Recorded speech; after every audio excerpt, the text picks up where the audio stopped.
We are now at chapter 30, and as I promised, it's called The Green Ember from the book, The Green Ember.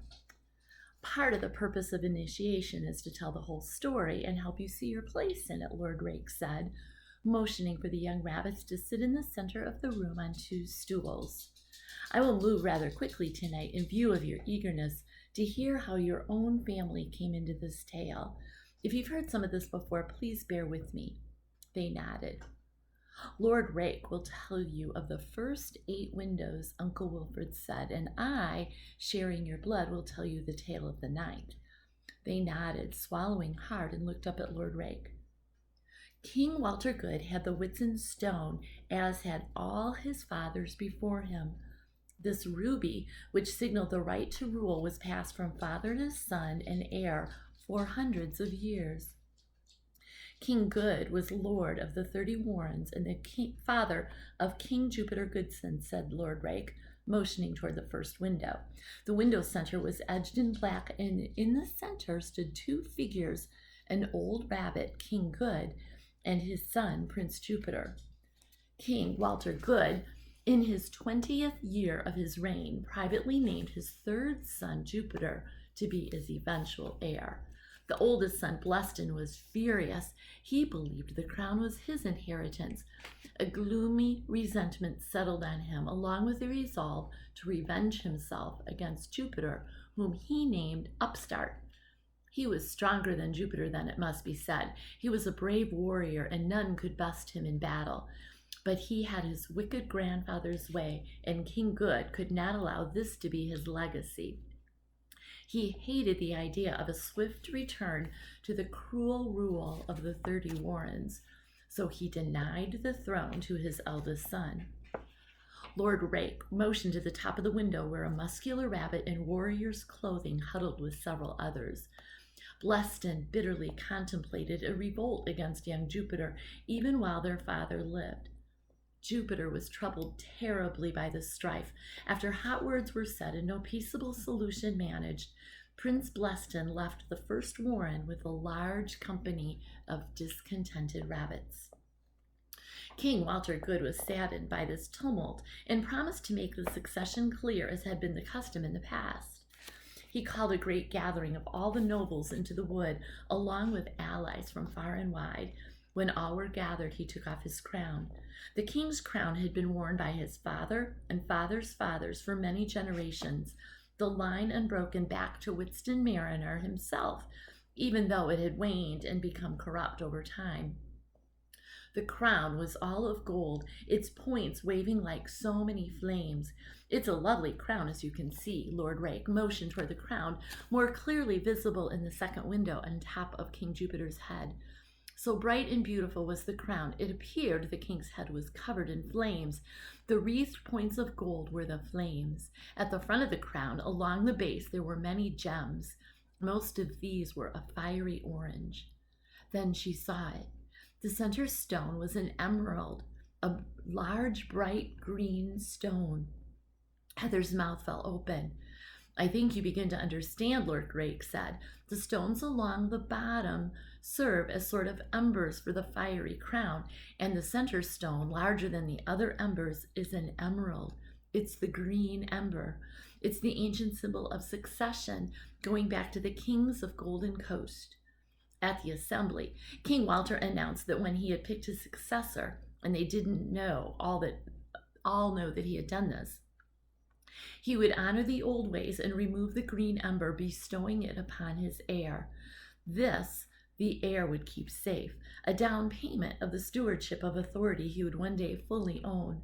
The crown began to whisper, asking if he would do it now. He smiled and asked Chancellor Perkin to come forward. Chancellor Perkin, father of Perkin One-Eye, if you've heard those legends, came forward and with a special knife removed the emerald. He handed it, bowing down, to the king.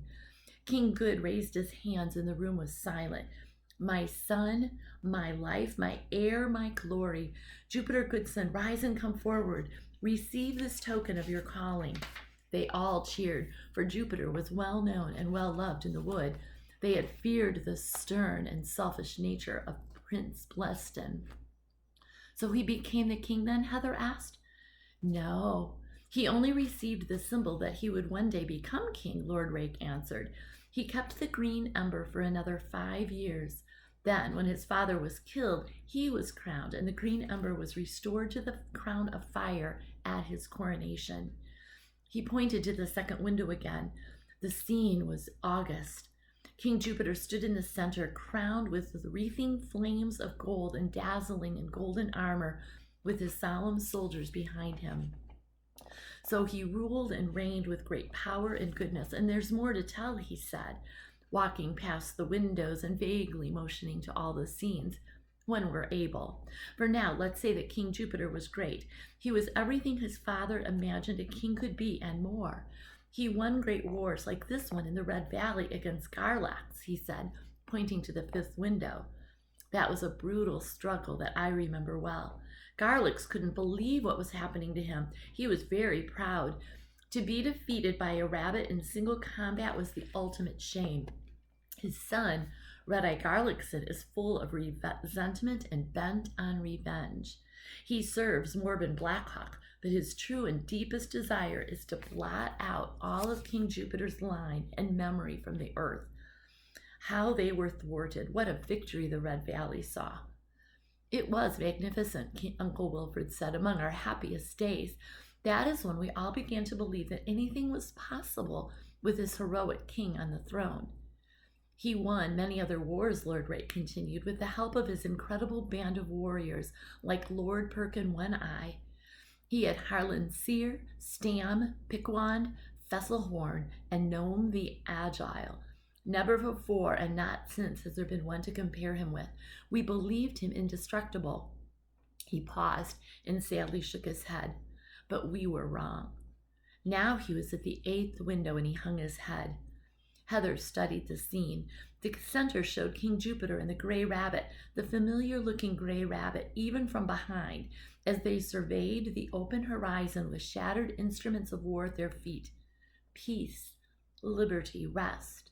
The window was a scene that would inspire any who saw it, unless they knew more, she suspected.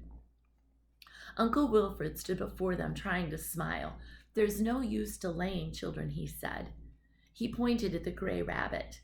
This is Garton Longtreader. He almost spit out the name. He was King Jupiter's chief ambassador. Together they brought peace to the known world. Before the lords of prey came, their policy ruled. King Jupiter held the world together, and Garton Longtreader was his thread. For years he traveled far and wide, spreading King Jupiter's peace. The Longtreaders were all employed in this service, and Garton was our captain. Uncle Wilfred shook his head and closed his eyes, as if he might drive the reality from his mind. It truly was marvelous work, Lord Rake said into the silence, until the turning. This is my brother, Uncle Wilfred said, indicating the image of the gray rabbit, Garton Longtreader. No, Pickett shouted, tears streaming. Father would never do that. He would never betray the king. I know it. He wouldn't have. Now, son, Lord Rake said. Let your uncle finish. Pickett, no, Uncle Wilfred said quickly. Your father never did. Not your dad. Garton is our oldest brother. Your father and I were his lieutenants. Heather sobbed, relieved to learn that her father wasn't the betrayer pictured in the 8th window. So our father's innocent?